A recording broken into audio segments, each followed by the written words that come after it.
Hola, mi nombre es Iván Bastidas. A continuación voy a hablar sobre las turbinas. Primero que todo, definamos qué es una turbina. Una turbina es una turbomáquina motora, entendiéndose las turbomáquinas como aquellas máquinas cuyo principio de funcionamiento se basa en el intercambio de energía con el fluido. Por lo tanto, las turbomáquinas motoras son aquellas que usan la energía cinética del fluido para luego ser transformada en energía mecánica.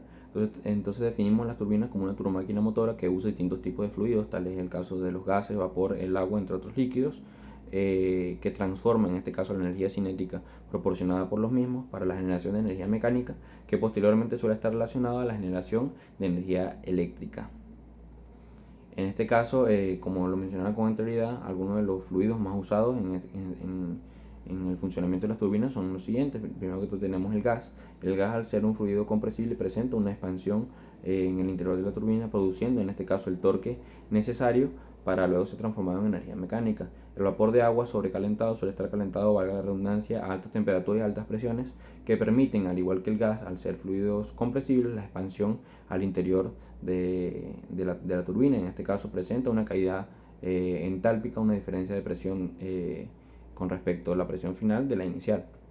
En este caso, las turbinas que usan vapor de agua suelen estar inmersas en plantas de cogeneración donde se busca utilizar tanto la electricidad como la generación de calor. También tenemos el agua. El agua es otro fluido bastante usado más que todo en la generación de energía eléctrica por parte de las plantas hidroeléctricas o de turbinas hidroeléctricas. Ya este funcionamiento lo explicaremos de manera detallada posteriormente. Y tenemos otros tipos de líquidos que suelen estar relacionados a sectores o nichos industriales mucho más específicos, tal es el caso de la industria química, que suele estar relacionado para la mezcla, en este caso, y descomposición de algunos componentes en específico. Entonces hablamos también sobre el funcionamiento de las turbinas. Indistintamente o invariablemente del tipo de turbina que se tenga, hay una serie de partes que la constituyen y que aseguran el funcionamiento correcto de la misma. Primero que todo podemos mencionar la carcasa. La carcasa es el soporte externo, en este caso de la turbina, que brinda el apoyo mecánico para el acople de los elementos internos. Además brinda un canal o una guía para la dirección del fluido. Tenemos el estator. El estator suele estar compuesto por una serie de álabes fijos, en este caso, cuyo principio de funcionamiento se relaciona o se asemeja a las toberas. Tenemos el rotor.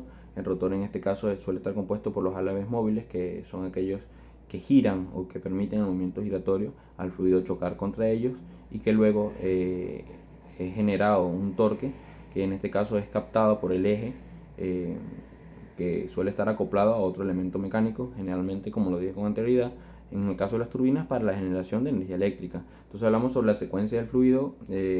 Vemos en este caso que entra primero que todo al estator. Como lo mencioné, la tobera lo que hace es que el fluido entra con cierta velocidad. La tobera aumenta la velocidad para que al momento del choque con respecto al rotor sea más eficiente, en este caso produzca mayor torque.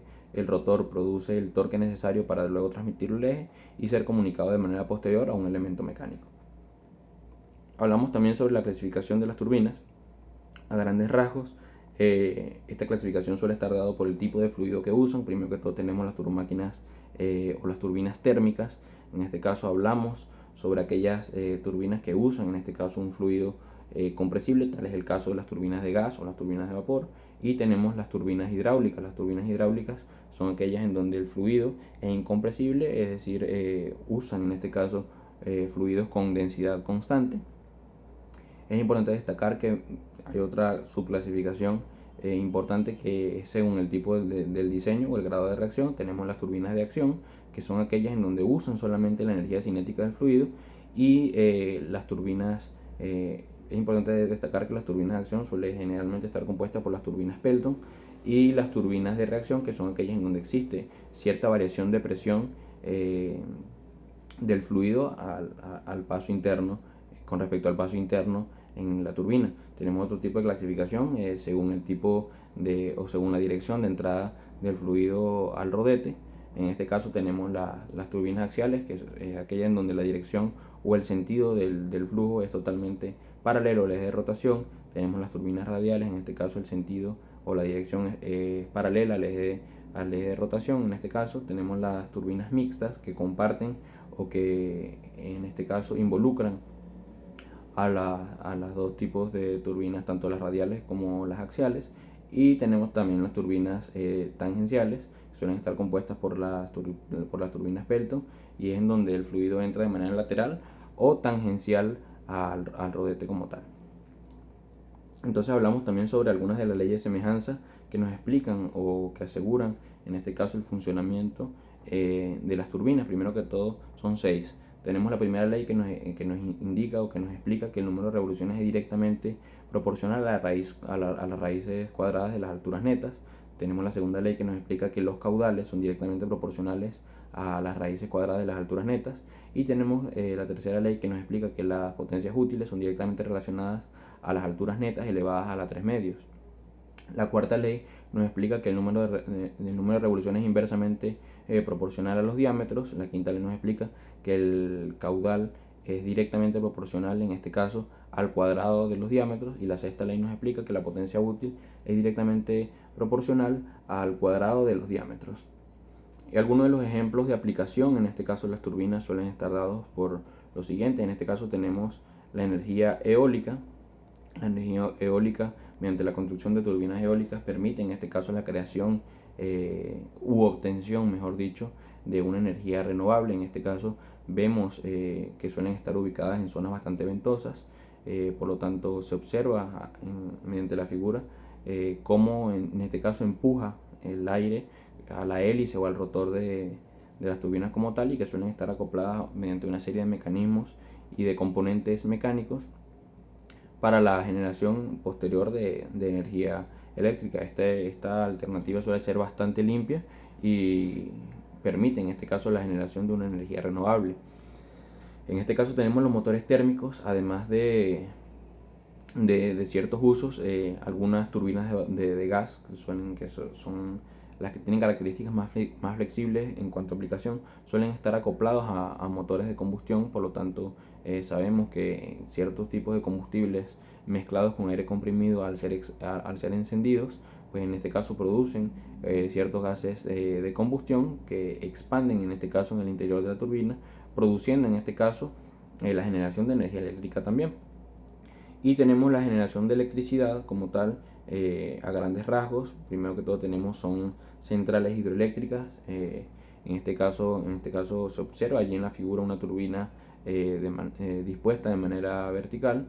En este caso vemos como el agua golpea esas palas de la turbina y que es comunicada directamente por el eje a un sistema de generación de electricidad que, mediante condiciones de magnetismo, pues genera dichas corrientes eléctricas. Tenemos tres tipos de turbinas, o una de las más usadas en la generación de electricidad. Primero que todo tenemos las Pelton. Las turbinas Pelton suelen estar aplicadas en este caso a saltos de agua superiores a los 200 metros. No manejan caudales de agua muy grandes, pero sí manejan altos saltos de agua. Hablamos también sobre las turbinas Francis. En este caso su rango de salto de agua suele estar un poco inferior con respecto a las turbinas Pelton. Suelen estar alrededor de los 0 hasta los 180, son menores de 200 metros y manejan caudales de agua mucho más grandes. Y por último tenemos las turbinas Kaplan. Las turbinas Kaplan sí suelen estar destinadas a saltos de agua bastante pequeños y manejan volúmenes o manejan caudales de agua bastante significativos también. Entonces, a manera general, podemos concluir que las turbinas han sido un descubrimiento bastante importante en el mundo de la generación de electricidad. Por lo tanto, han sido objeto de estudio y van a seguir siendo objeto de estudio para la generación de nuevos métodos para la obtención de una energía limpia y renovable. Gracias.